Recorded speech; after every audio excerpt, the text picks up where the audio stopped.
शांत हूँ, जिनके गुणों के गान में ये वर्धमान महान दिन विचरे हमारे ध्यान में। पेज नंबर 194 निकालो, 194।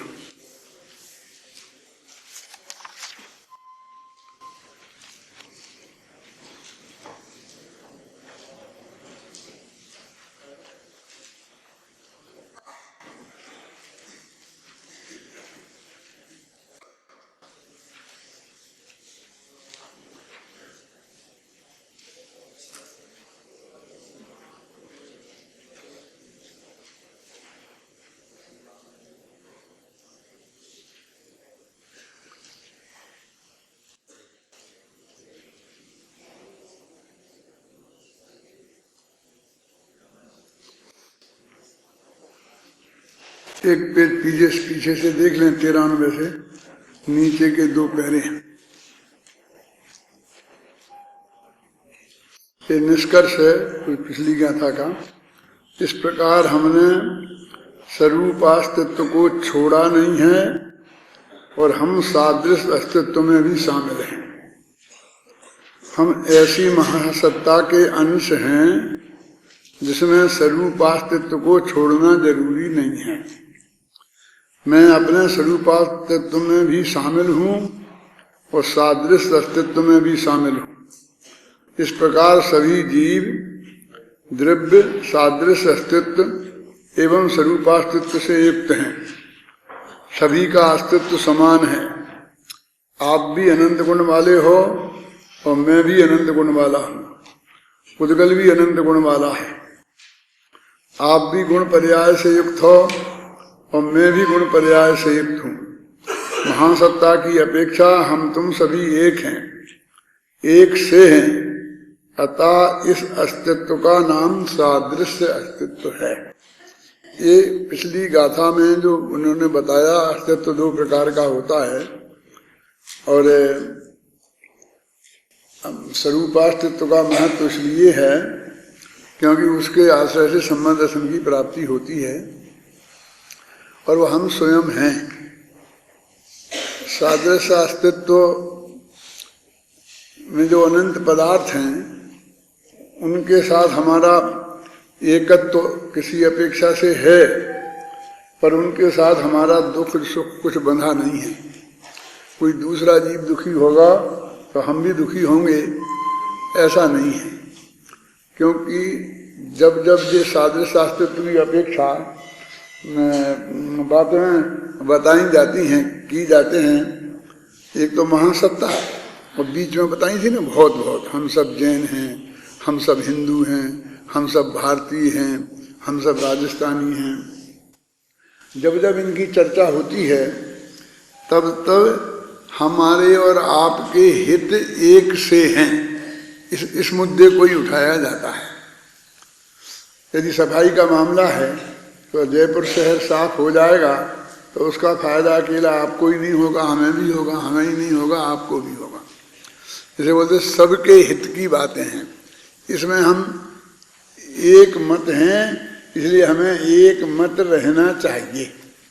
मेरे कहने का मतलब जितना भी संगठन वाले पॉइंट हैं, एकता वाले पॉइंट हैं, वे सब इस सादृश्य अस्तित्व पर आधारित हैं। बस मुद्दा एक सादृश्य अस्तित्व ही है। अब हम कहें हमारे सुख दुख एक साथ नहीं हैं तो फिर वो सादृश्य अस्तित्व का महत्व खत्म हो जाता है। हम कहते मेरा सुख दुख मेरे साथ है और तुम्हारा सुख दुख तुम्हारे साथ है। क्यों भाई, क्या है, क्यों उपयोग कहाँ भ्रष्ट हो रहा है ना? तो हमसे तुम्हारा कोई संबंध नहीं, तुमसे हमारा कोई संबंध नहीं। सगे 2 भाई जुड़वा भाई पैदा होते हैं और एक नरक जाता है और एक मोक्ष चला जाता है और जीवन भर बहुत प्रेम से रहते हैं। और पुण्य पाप जो भी करते हैं वो सब एक साथ ही करते हैं, पूरी सम्मति मिला के ही करते हैं। और ये ऐसी बात नहीं कोई एक आध घटना घट गई हो। अपने जैन दर्शन में तो कुछ बातें परमानेंट हैं। जैसे क्या परमानेंट हैं कि नारायण और बलभद्र भाई भाई होंगे, हैं, प्रति नारायण होगा, उसके 18,000 रानियाँ होंगी, नारायण की 16,000 होंगी, बलभद्र की 8,000 होंगी, सब नक्की है। उसने कुछ नहीं किया है तो उसने 8,000 शादियाँ की हैं। मतलब अकेला एक का नहीं कि ये होगा और एक करेगा।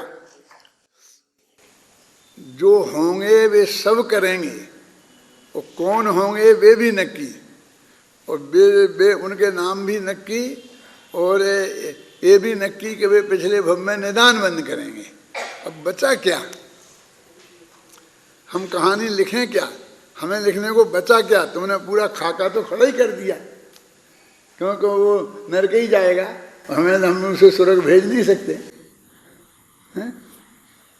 ये जब हमारी बुद्धि कहाँ जाती है, जब हम प्रथमान योग पढ़ते हैं और उसमें से हमको ये नहीं करना चाहिए, ये करना चाहिए, इससे ये शिक्षा मिलती है, श्री कृष्ण से हमको ये शिक्षा मिलती है, फलाने से ये शिक्षा मिलती है। क्या शिक्षा मिलती है श्री कृष्ण से?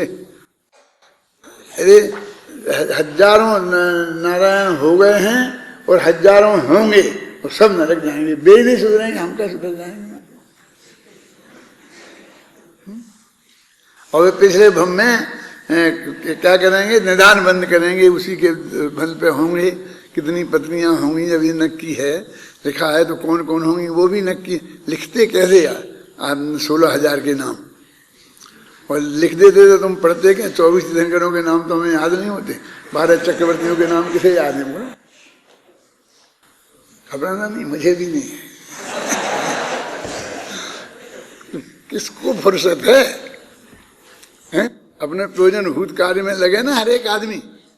ये समझ हजारों नाम याद कर करके हम क्या करेंगे? हमको नहीं है पता तो बहुत बड़ी गलती है, ऐसा कुछ नहीं है। माने हमारे सारे पुराण शास्त्रों का एक ढांचा पूरा खड़ा हुआ है। तीर्थंकर होंगे तो वे नक्की हैं, कौन होंगे? तो उनके 5 कल्याणक होंगे, फिर गर्भ कल्याणक, जन्म कल्याणक, दीक्षा कल्याणक, तो माता को 16 सपने आएंगे, वे के सपने आएंगे। एक महिला स्वप्न देखने में भी तो आजाद नहीं है, वो भी तीर्थंकर की माँ जैसी विशिष्ट महिला। क्या क्या मैंने क्या कहा सुना? कोई साधारण महिलाओं को तो पूछता कौन है? वो तो लाइन लगा के खड़ा ही रहना पड़ेगा उन्हें तो, हैं? लेकिन इतनी विशिष्ट महिला जिसके लिए हमारे मानतुंगाचार्य को लिखना पड़ा कि तेरी माता क्या बोलो बोलो 22वां छंद,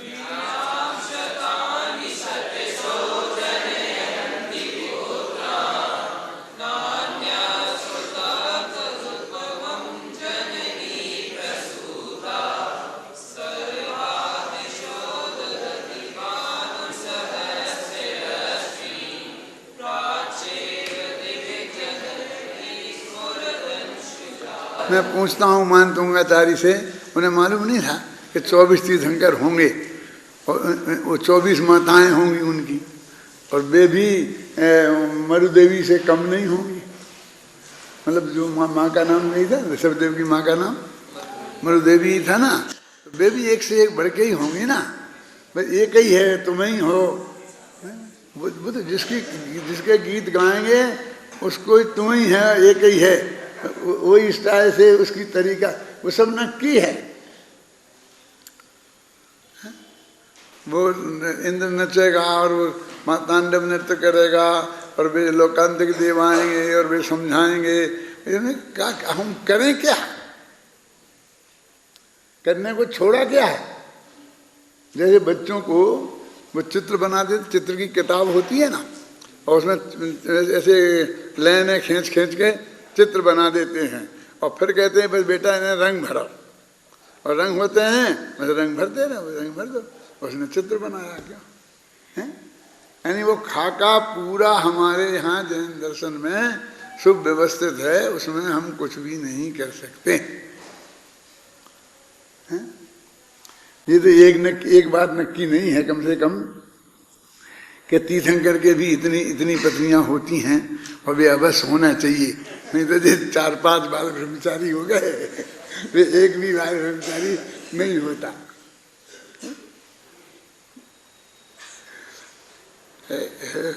मेरे कहने का मतलब ये है कि ये सब चीजें इतनी व्यवस्थित हैं और ये सब हमको क्या बताती है? कहते शिक्षा लेनी है ना, तो यही लो ना कि सब पूरी तरह व्यवस्थित है और कुछ करना बाकी नहीं है, कुछ नहीं छोड़ा है उनने हमारे लिए। अपन जाएं किसी की शादी में और सब बहुत बढ़िया व्यवस्था हो, पर वो आजकल तो प्रोफेशनल होते हैं, उनको सौंप दी जाती है तो वे बराबर एक एक चीज कहाँ रखना, कैसे करना, क्या करना, सब व्यवस्थित करते हैं। फिर अपन जाते हैं और अपने एक पद्धति है कि घर के वो मालिक से कहते हैं हमारे लायक सेवा कोई हो तो बताओ। वो भी एक पद्धति, वो भी अपना सिस्टम नक्की है। हिंदुस्तान में सब नक्की है, हम उनका जवाब भी नक्की है। जैसे कहीं ट्रेनिंग लेके आए हों दोनों जने, क्या आप तो बिराजो, सब बढ़िया है, हो रहा है, बस आप बिराजो आप तो एक निगाह डाल दो, देख लो क्यों चाहे लाऊं भैया। ये जवाब भी नक्की है, प्रश्न भी नक्की है, सब व्यवस्थित नक्की है। हमें तो सिर्फ खाका भरना है। रोडामल जी ने लिखा है मुख्यमार्ग प्रकाशक में कि बाकी कवि के लिए कल्पनाओं के लिए जगह छोड़ी है उनने, वो तो सब नक्की कर दिया कि वो कैसी होगी, क्या होगी, और फिर उन्होंने बता दी चोटी कैसी होगी और नाक कैसी होगी, इसके बारे में तुम आजाद हो, जो कुछ भी तुम्हें कल्पनाएं करना हो तो कर डालो। तो उनने भी कल्पनाएं ऐसी की कि यदि उनके वर्णन के हिसाब से किसी महिला का चित्र बना दें तो वो एक डाइन से कम नहीं लगेगी। आप सोचो, नागिन जैसी चोटी, तो इसके माथे पर एक नागिन ऐसी खड़ी करते हैं तो कैसी लगेगी महिला? बोल, मेरे कहने का मतलब ये है कि सब अत्यंत व्यवस्थित है। ये सब जगह से निकलता कि नहीं? आज नहीं कह रहा हूं, जब क्रमबद्ध पर्याय पर मैंने बोलना शुरू किया था उस दिन से ये कह रहा हूं कि हम तो सारे चारों अनुयोग पढ़ते हैं, तो ये कहते कहाँ लिखी, हम कहते कहाँ नहीं लिखी। एक बात पे लड़ते हो कि कृमि नियमित शब्द है कि क्रमबद्ध शब्द है। अरे कुछ भी होगा लेकिन सब जगह बताया हुआ है? और उस मूल खाके में हम कोई परिवर्तन कहीं से भी कुछ भी नहीं कर सकते हैं। समोषण में भगवान को केवल ज्ञान हो गया, अब दिव्य ध्वनि खरेगी, तो उसमें तो हम अपनी अकल लगाएंगे, अब लगा सकते हैं ना? क्यों? क्या शांति जी कुछ है आजादी? उसमें भी नक्की है सब। वस्तु का स्वरूप जो अरहंत आदिनाथ ने बताया था वही अजितनाथ ने, वही संभवनाथ ने। सबसे बड़े नकलची तो हमारे तीर्थंकर हैं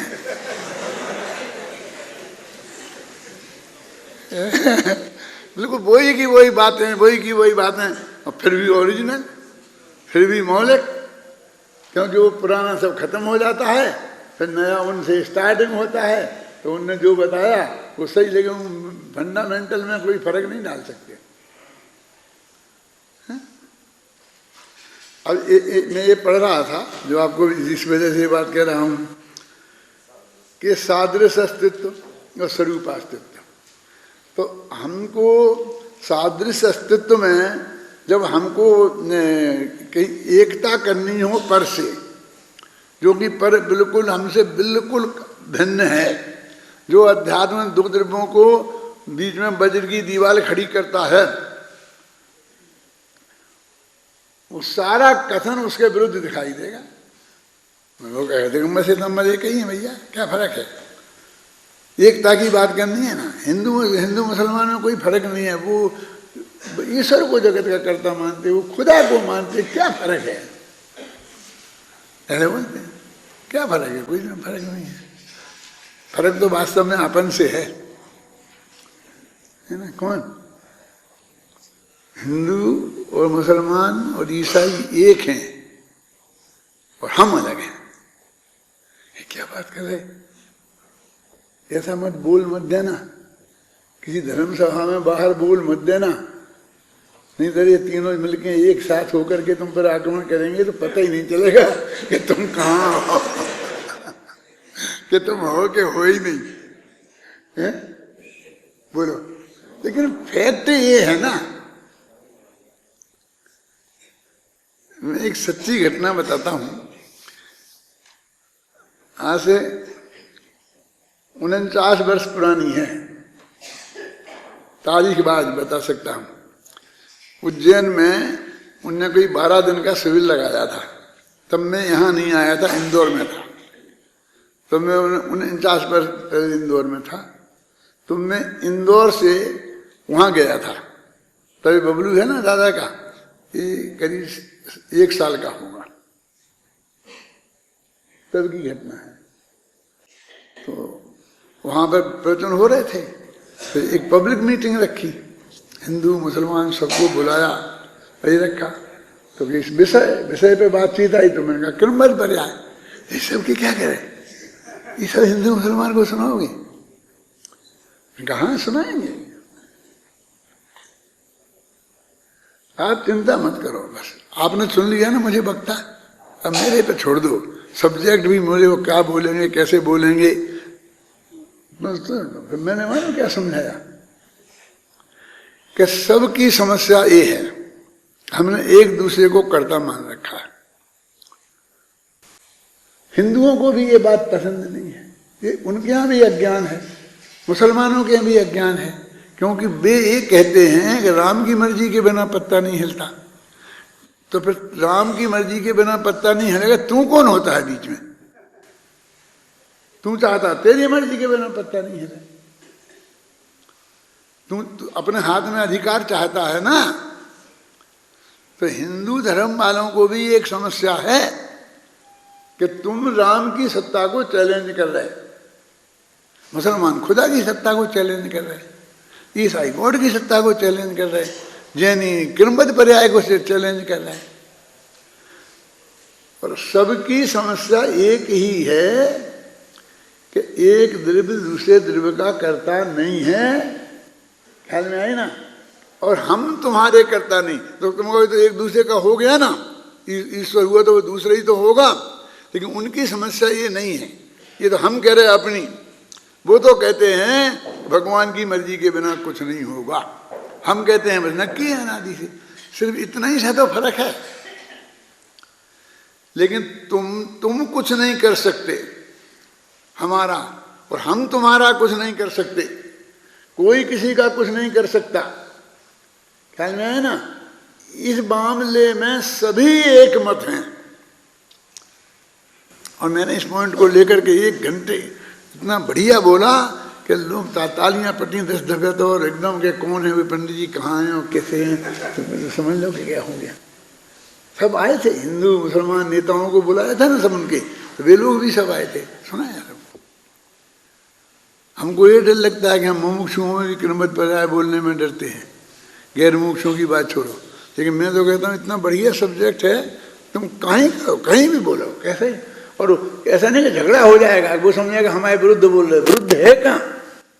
और अपना एक काम हो रहा है ना, एक द्रव्य दूसरे द्रव्य का कर्ता नहीं है, ये सबसे बड़ी समस्या है ना आचार्य कुंद की, भगवान महावीर की कह लो, चाहे किसी की भी कह लो, हम यही बात को तो सिद्ध कर रहे हैं। अब वो झगड़ा कि सब कुछ नक्की है कि भगवान नक्की करेंगे, एक वही झगड़ा रहेगा हमारा हिंदुओं के साथ में। क्या माने, एक तो निबट गया कि हम और तुम दोनों नहीं करेंगे, जिससे असली झगड़ा होता है, जिसकी वजह से हम स्वार्थ में फंसाते हैं। अब वहां तो एक ऐसा वो नक्की है कि राम करेगा कि खुदा करेगा कि अल्लाह करेगा कि गॉड करेगा, तो झगड़ा तो उनमें है।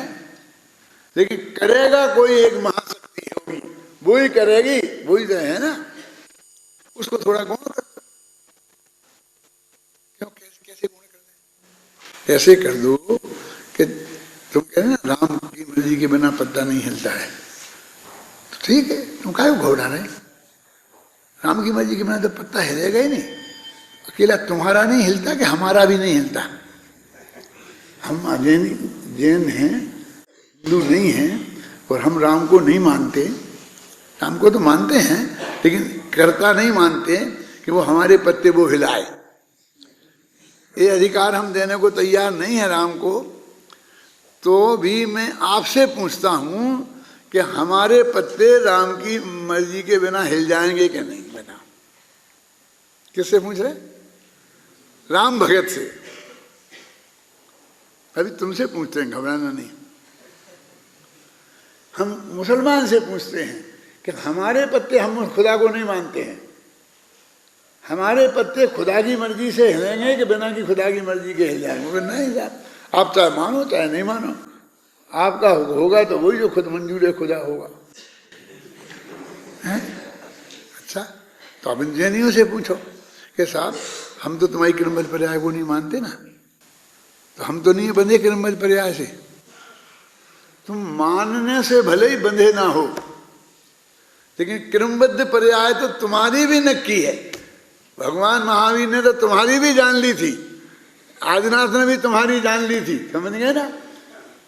वो जैनी अजैनी हिंदू मुसलमान कोई भी उससे बाहर नहीं है, ऐसा हर धर्म वाला कहता है। कहां झगड़ा हुआ है? तो ये कहते हैं कि बार बार आश्वासन देते हैं, सुनो, कि तुम महासत्ता से इनकार मत करो।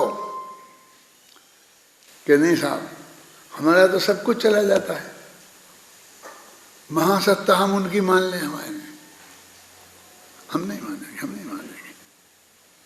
वो कहते हैं तुम बिल्कुल आजाद हो, समझे मैं क्या?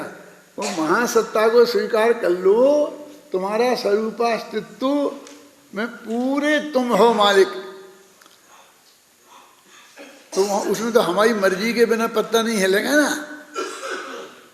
अभी तो हम नहीं कह सकते हैं, तुम करोगे जो जो होगा तुम में, उसके पूरे जिम्मेवार तुम होगे। क्या मतलब? क्या मतलब हुआ इसका? कि उससे पुण्य बंधेगा, पाप बंधेगा, मोक्ष होगा, निगोज जाएंगे, क्या होगा? जो होगा वो तुमको ही भोगना पड़ेगा। जब तुमको ही भोगना पड़ेगा तो उसके कर्ता दूसरा कैसे होगा? करे कोई और भोगे कोई, ऐसा तो हो नहीं सकता। ये तो नियम है, करे सो भोगे। क्यों? तो जब के तो हमारे स्वरूपास्तित्व में यदि कोई दखल नहीं है तो हमें तुम्हारी महासत्ता स्वीकार है। क्यों? ख्याल नहीं ना कि आप अपने जयपुर का विकास जैसा करना हो, वो जयपुर का मेयर है ना, वो पूरा करे ना। तो इसमें कोई केंद्र की सत्ता हस्तक्षेप करेगी और ना प्रांत की सत्ता हस्तक्षेप करेगी, बल्कि तुमको वो विकास करने के लिए सहयोग देगी, बजट देगी। बोलो क्या है? ऐसा ही है ना?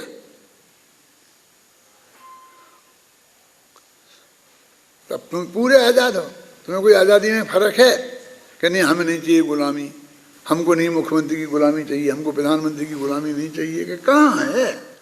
तुम निर्णय करो, तुम्हारे जितने से मेंबर चुन के आए हैं वहां पास करो, और पास करो वो करवाओ।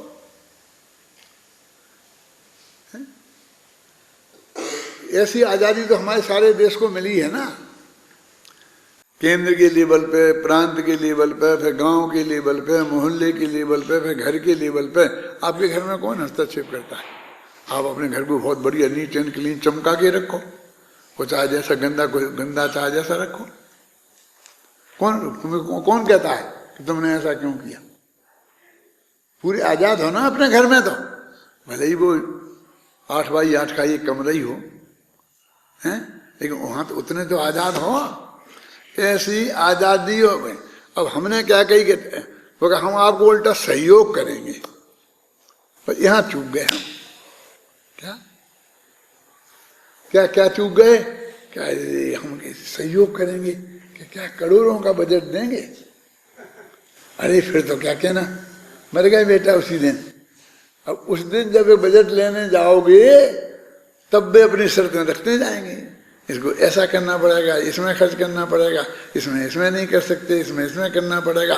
फिर उन्होंने तुम कह देते कि नहीं अब हम अपना विकास करेंगे तो हम ही करेंगे, अब हमें तुम्हारा सहयोग नहीं चाहिए, तो उस दिन तुम्हारी पूरी आजादी हो जाती है। इस तरीके से हमारा घर बिक गया, गांव बिक गया, प्रांत बिक गया।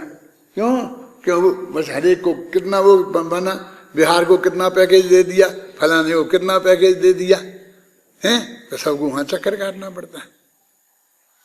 नहीं लेते तो वे क्या करते हैं, वे कहां से देते हैं? ये हमारी ही जनता से ले जाते हैं। क्या हमारी ही जनता से ले जाते हैं। हम एक पंचर सुधरवाते हैं अपनी गाड़ी का, वो पंचर सुधारने वाला 50 रुपया लेता है, गवर्नमेंट कहती 50 हमें दो, कि तुझे काहे की कि इसने तुम्हारा पंचर सुधारा। अरे भाई इसको आजकल क्या नाम है इस टैक्स का? Service tax. सर्विस तो उसने की है, तुमने क्या किया है? अब हमें उनसे पैसा चाहिए। जैसे हम गांव वालों से तुम ले गए, फिर तुमने हमें दिया और हमको इतनी गुलामी में डाल दिया, और हम अपने गांव वालों से हाथ जोड़ के हमें ही उगा लेंगे और हम अपना विकास करेंगे। यदि हमने उसी दिन ये बात कर ली होती तो, और इसी तरकीब से हमारा देश भी गुलाम हो गया। क्या हो गया? अमेरिका इतने अरब देगा, फलाने जगह इतने अरब देगा, फलाना देश इतना देगा, है उसे वो नहीं देगा। क्यों? तो कहते हम नहीं, मत दो, हमें नहीं चाहिए तुम्हारी। अरे हम कह रहे ले लो, नहीं लोगे तो हम वो सब पाकिस्तान को दे देंगे। बोलो, हम तुमको दे रहे हैं 10 अरब रुपया, तुम सहयोग ले लो, हम कोई शर्त नहीं है। अपने गांव में बगीचा बनाना है, कुछ भी करना, कहने हमें नहीं चाहिए, हमें नहीं चाहिए तुम्हारा, हम बिना बगीचा के ले लेंगे। ठीक है, तो हम पाकिस्तान को दिए देते हैं। हमारा तो एक बजट है कि विश्व को में क्या करना, विकास है। क्यों? हर दुनिया को बढ़िया ऊपर चढ़ा देना, हर शहर को बढ़िया बना देना। कौन सा बोलते हैं इसको?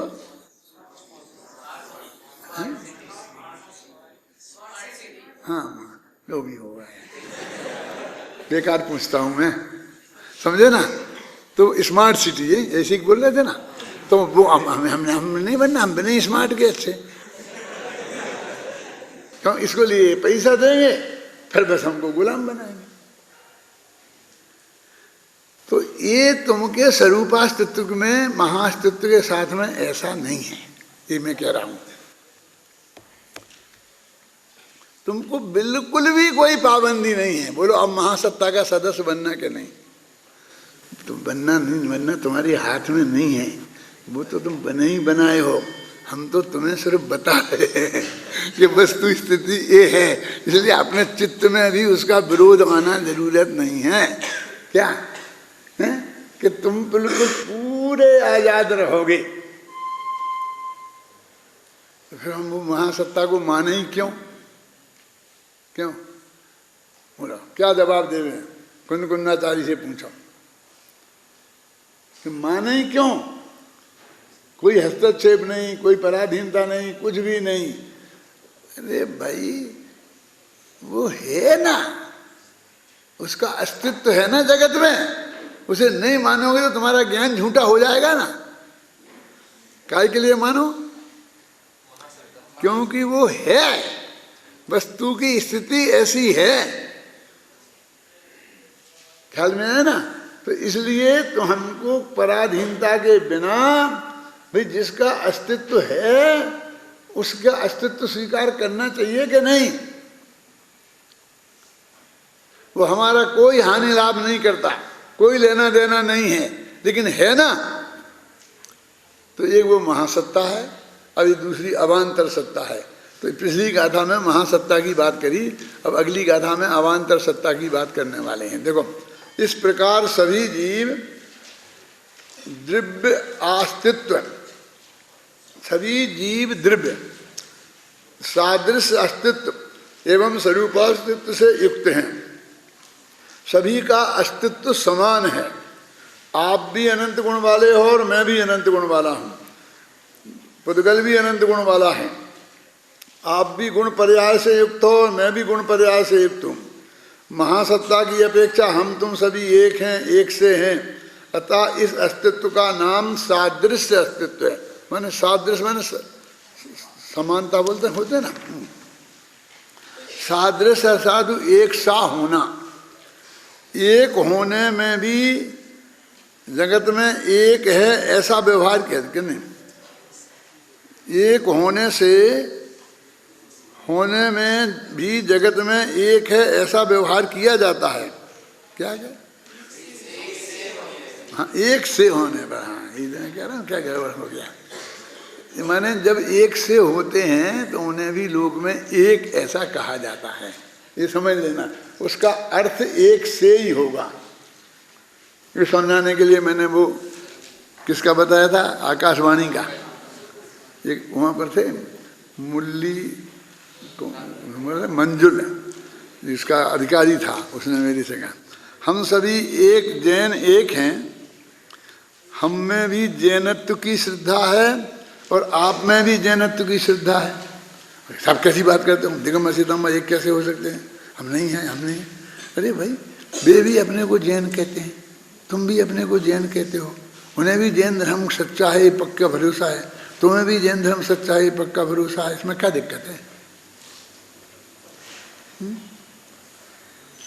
वे भी भगवान महावीर को मानते हैं, तुम भी मानते हो, वे भी भगवान महावीर को सर्वज्ञ मानते हैं, तुम भी मानते हो, क्या दिक्कत है?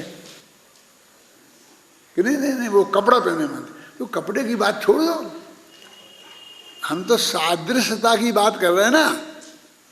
क्या कि जिनमें लोक में ऐसे ही नेतागिरी चलती है कि देखो जिन बातों में अपने हित समान हैं उनमें हम एक साथ काम करें। कहते कि नहीं कहते? हम बोलो, अभी क्या जरूरत पड़ती है?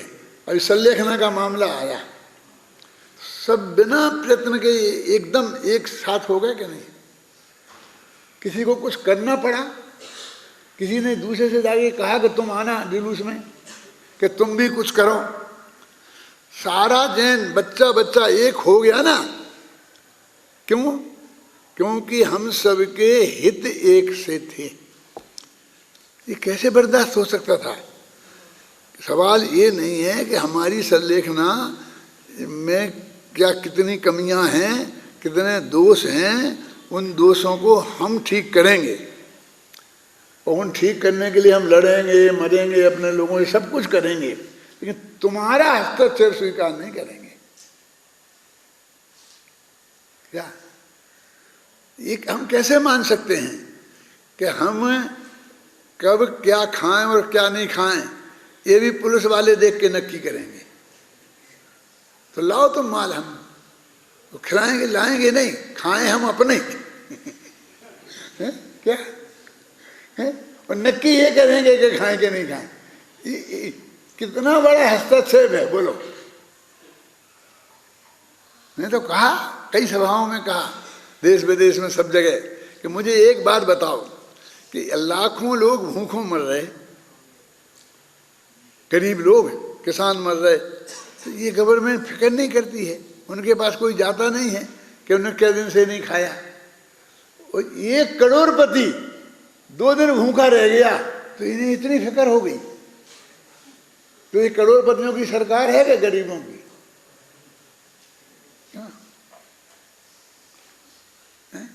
क्या तुम भूखे नहीं रह सकते?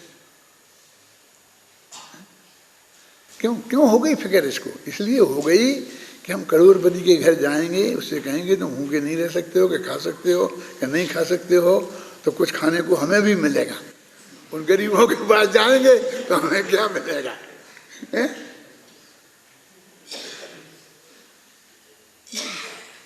समझ रहे? ये स्थिति है। तो हम इसके लिए लड़े मरे हैं, कोई संलेखना के लिए नहीं लड़ा मरा है। संलेखना किसी को नहीं करना है। संलेखना कोई जानते ही नहीं क्या होती है, संलेखना कैसे की जाती है, उसका क्या फल है, क्या स्वरूप है, किसी को कोशिश भी नहीं है। समझ में आएगा? फिर और कड़वी बात कह दूं ना थोड़ी, पंडित जी हाथ जोड़ते हैं, ये आपकी किताब है ना, आपको बांटना है ना, 1000 बांटना है, कितने पैसा लगेंगे? ये 5000, ये ले जाओ, माथा मत खाओ। क्या क्या किसे जी तुम इसे ले लो, को पढ़ना इसे, देखो हमने कही थी माथा मत खाओ। ऐसे हजारों लोग हैं इस लोक में। मैं ये कहता हूं कि कोई आदमी ऐसा करना सर्वेक्षण जिसको उत्साह हो कि जिन जिन ने अपनी किताबें बांटी हैं उनसे जाकर के पूछना कि तुमने ये किताब पढ़ी कि नहीं पढ़ी, और फिर मुझे रिजल्ट बताना।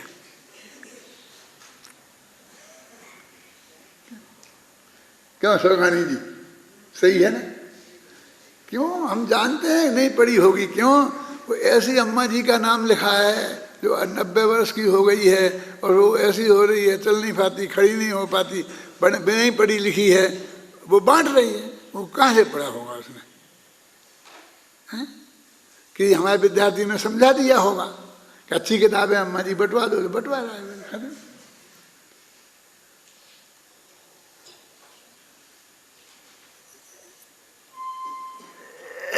देखो सादृश्य अस्तित्व, कहाँ हम अपन पढ़ रहे हैं? सादृश्य अस्तित्व अर्थात एक सा होना।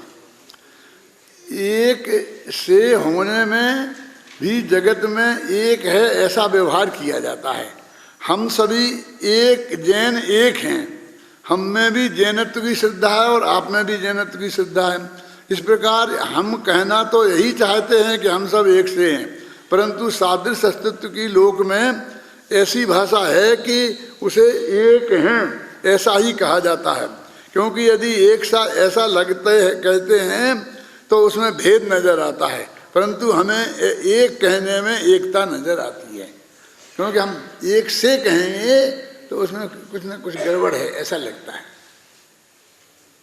क्या एक ही है ना, एक से काय के हैं? समझिए ना? ये भाषा ऐसी प्रचलित हो गई लोग में। अब हमको ना तो भाषा सुधार सकते हैं, ये भी आप समझ लो कि अब आचार्यों ने लिखी 2000 वर्ष पहले लिख दी, सब आचार्यों ने ऐसा क्यों लिखा, तो हम अपनी बुद्धि से थोड़ी अकल जैसी बन चलेगी बताएंगे कि इसलिए लिखा होगा, इसलिए लिखा होगा। नहीं साहब तो ठीक नहीं है, तो क्या करें? क्या करें? अब तो 2000 पहले लिखी गई, हम उसमें बदल तो नहीं सकते। हम उसका अर्थ ऐसा कर सकते हैं, समझना मैं क्या कह रहा हूं।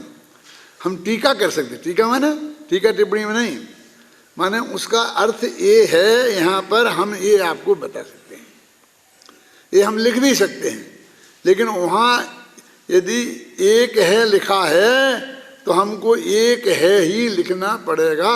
इतनी ईमानदारी हम सबको चाहिए, अन्यथा ये भगवान महावीर की वाणी है, फिर हम ये नहीं कह सकेंगे वहाँ से। लेकिन ये ईमानदारी कुंद कुंद से लेके आज तक निभाई गई है, तब हम कह सकते हैं कि ये बात हमारी भगवान महावीर की बात है। समझ रहे हैं ना?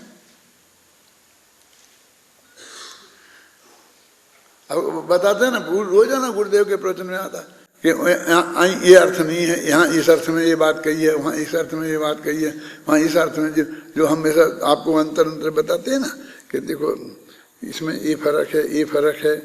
जैसे अभी वो आएगा प्रकरण के जो दो है ना, दो प्रकार के भेद है ना।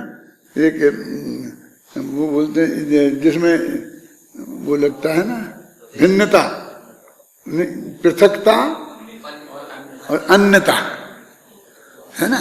तो अन्यता का एक द्रव्य की गुण में, पर्याय में, दो गुणों में, परस्पर में, इनमें अन्यता लगती है।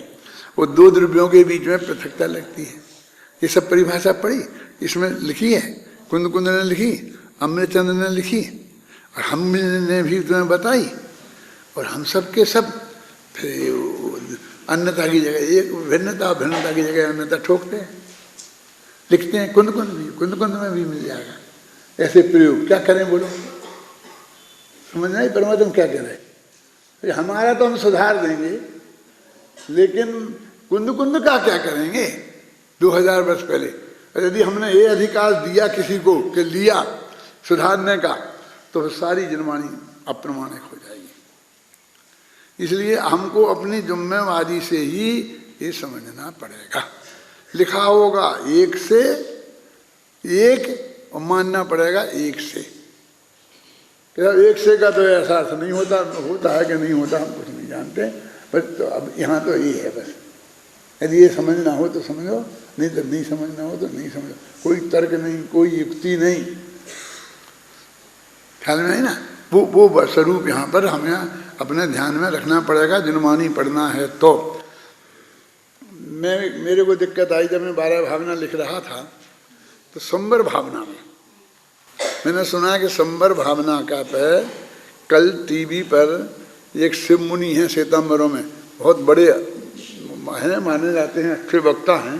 टीवी पे संबर भावना समझा रहे थे, तो ये अपने छंद बोल रहे थे, देह देवल में रहें बस देह से जो भिन्न है राग जिसमें किंतु जो उस राग से भी है। तो कल एक भाई आए थे मेरे पास, ताराचंद जी, आपका क्या नाम है उनका भैया? हैं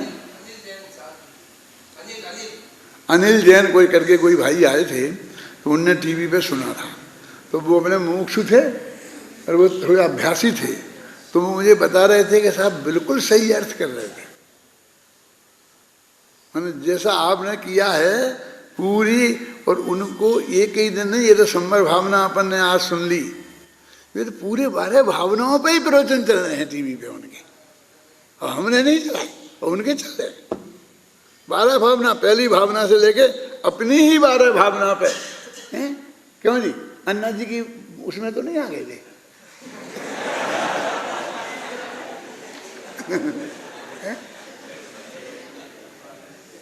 अब मैं आपको बता रहा हूँ, ये भावना मैं लिख रहा था तो मैंने बहुत माथा मारा। फिर मैंने कहा देह देवल में रहे पर, ठीक हो गई यहाँ तो बात, यहाँ तो ठीक हो गई ना, क्योंकि देह जुदी है और आत्मा जुदा है, तो भिन्न है। फिर हे राग जिसमें,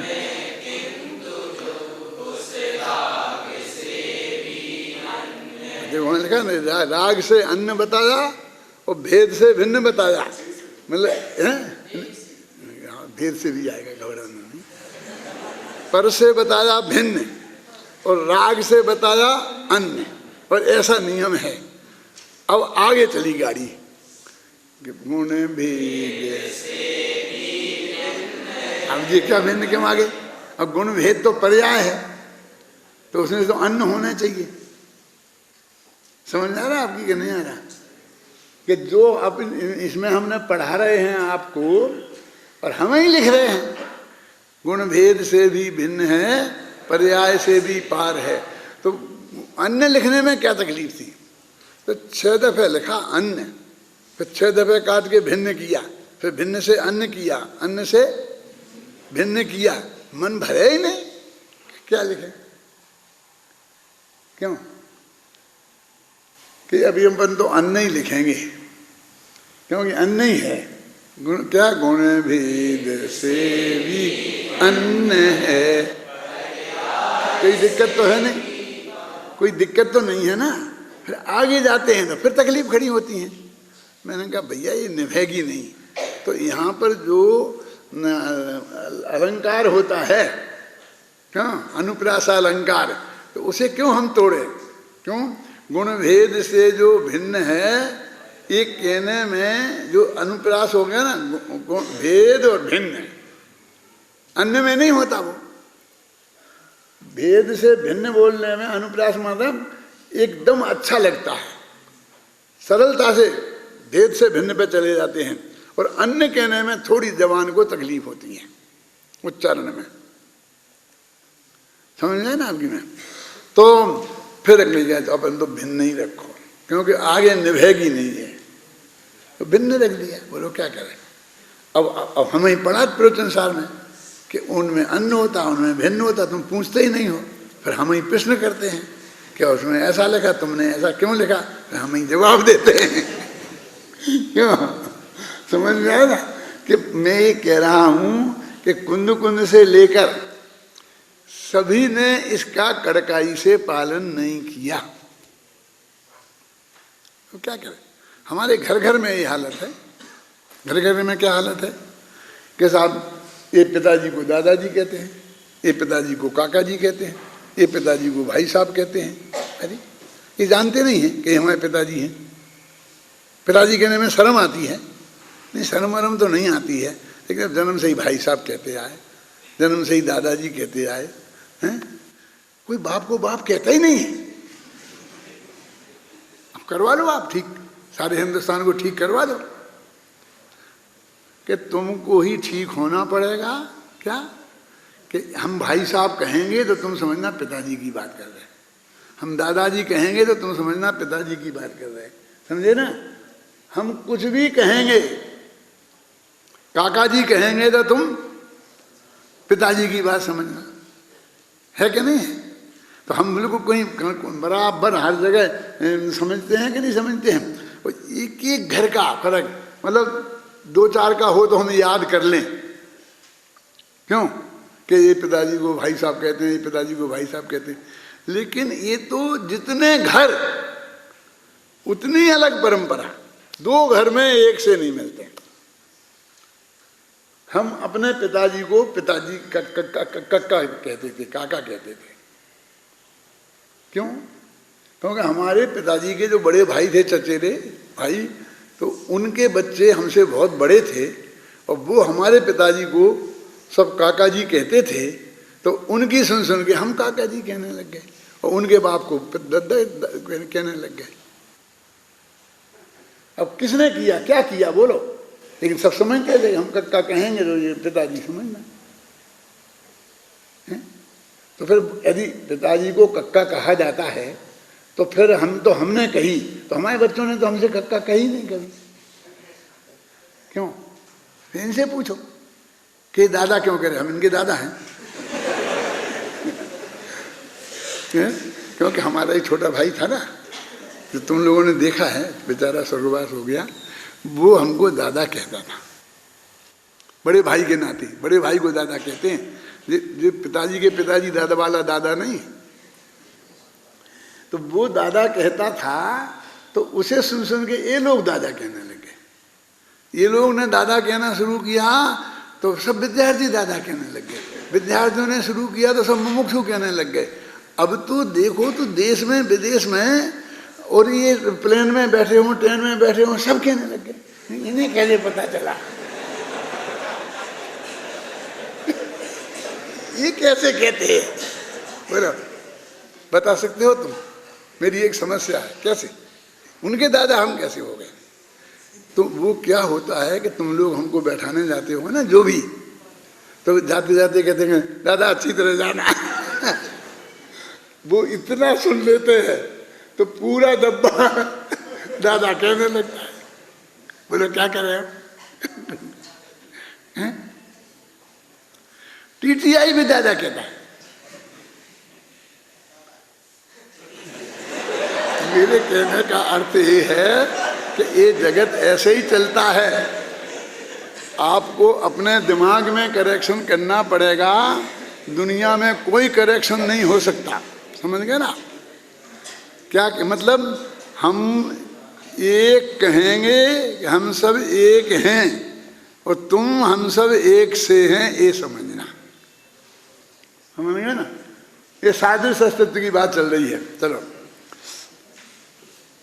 आप लोग समझते हो कि मैं यहाँ की गप में लगाता हूँ, मैं तो मुझे तो सादृश्य अस्तित्व समझाना है। यद्यपि हम सादृश्य अस्तित्व की अपेक्षा एक हैं, परंतु स्वरूपास्तित्व की अपेक्षा से हम किसी से भी एक नहीं है, माने अभेद नहीं है। जब एक कहते हैं उसका मतलब अभेद ही होता है ना, अभेद के अर्थ में। यह सादृश्य अस्तित्व का जो कथन जनागम में किया है वह स्वरूपास्तित्व को छोड़े बिना है। माने ये शर्त किसी ने लगाई नहीं है, लेकिन प्रकृति से लगी हुई है। क्या क्या उसमें कि हमको स्वरूपास्तित्व से छोड़ना नहीं पड़ेगा और हमारे लिए हमारा स्वरूपास्तित्व ही मुख्य रहेगा। कहाँ पढ़ रहे थे?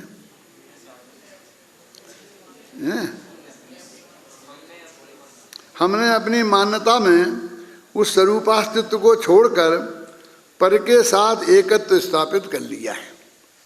यही मिथ्या दर्शन है, यही पर्याय मूर्ता है, यही पर समय बना है। बस इतनी सी बात है।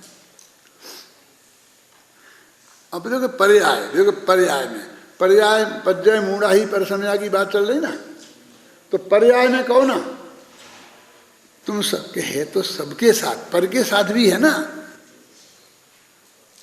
लेकिन एक पर्याय का शब्द हमने मुख्यता से कह दिया, उसमें सब ले लेना, पर भी ले लेना, पर का द्रव्य ले लेना, पर का गुण ले लेना, पर की पर्याय ले लेना, और फिर जो पर्याय को भी अकेली मनुष्य पर्याय से जोड़ दिया।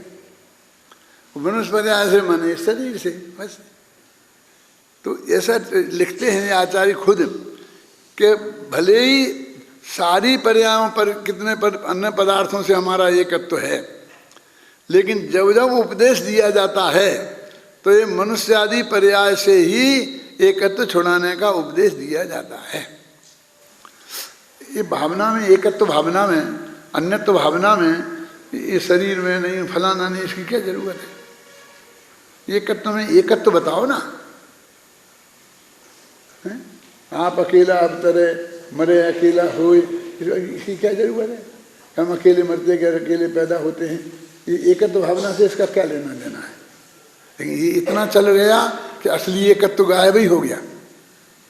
वो समय सार में है ना, तम ए यत्त बेहत्तम दाए जम, वो एकत्व भावना का है, और वो विभक्त अन्यत्व भावना है। मैंने 12 भावना में लिखा है कि पूरा समय सार एकत्व और अन्यत्व भावना के लिए समर्पित है। अब वो हमारे दोनों ही भावनाओं की ये दुर्दशा हो गई कि एकत्व में तो बस अकेला जन्मते हैं, अकेला मरते हैं, फलाना अकेला, अकेला खाते हैं, अकेले चलते हैं, अकेले पीते, क्या लेना देना इससे? तुम अकेलेपन को अच्छा बता रहे कि बुरा बता रहे? कि यहाँ तो बुरा ही बताया जाता है, साथ होना चाहिए, अच्छा अकेले अपन अच्छा नहीं है ना। इसी अर्थ में रोते हैं ना, कोई साथी नहीं, कोई साथी नहीं, साथी सगा ना कोई। अरे साथी सगा नहीं है ये अच्छी बात है ना। बहुत पहले मैंने लिखा था कि एकत्व तुम्हारा साथी है, तो लो चलो आज चैतन्य राज आया ऐरावत हाथी है। ये ऐरावत हाथी आया है, तुम्हारा कलशाभिषेक करेगा पांडुशिला पे ले जाकर के। अकेलापन है, ये महासौभाग्य की बात है, कि ना कोई जन्म, हम अकेला जन्म अकेला मरा। तुम क्या चाहता है? जन्म में भी कोई साथ देवे, मरण में भी कोई साथ देवे। एकत्व और अन्यत्व, ये तो पर से भिन्नता और स्वामी अपनापन, ये असली वस्तु का स्वरूप है। पूरी एकत्व अन्यत्व भावना में पूरा समय साल लिखा जा सकता है, वहां बनेगी। लेकिन वहां कोई बातें ही नहीं आती। हजारों में कम से कम 150-212 भावनाएं तो मैंने पढ़ी हैं। कहाँ है, क्या मिलती है? एक बताऊं मैं, हर पुराण में कोई भी मुनि दीक्षा लेगा तो हमारा भावना भाता है, तो जिस कवि से जैसी बनती है वहाँ लिख देता है। हर परमाणुओं के किताब में एक में 4 मिल जाएंगी। लेकिन बस वही एक रोना चल गया है। ये होता है, ये होता है। उसके कितने पहलू हो सकते हैं, उस पर हम गंभीरता से विचार ही नहीं करना चाहते हैं।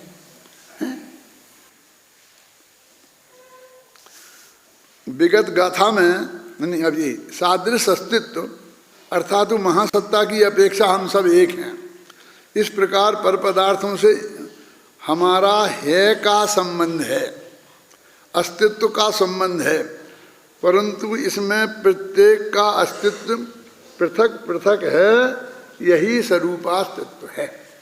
इनका अलग अस्तित्व होना कभी मिलते नहीं हैं, ये स्वरूपास्तित्व है। विगत गाथा में द्रव्य की परिभाषा बताई गई है, जिसमें यह स्पष्ट किया गया है कि अस्तित्व दो प्रकार का होता है, स्वरूपास्तित्व, सादृश अस्तित्व। अब इस गाथा में स्वरूपास्तित्व का स्वरूप स्पष्ट करते हैं। एक चलाएंगे, कल तो हो गया ना समय, ये स्वरूपास्तित्व की बात ये कल करेंगे।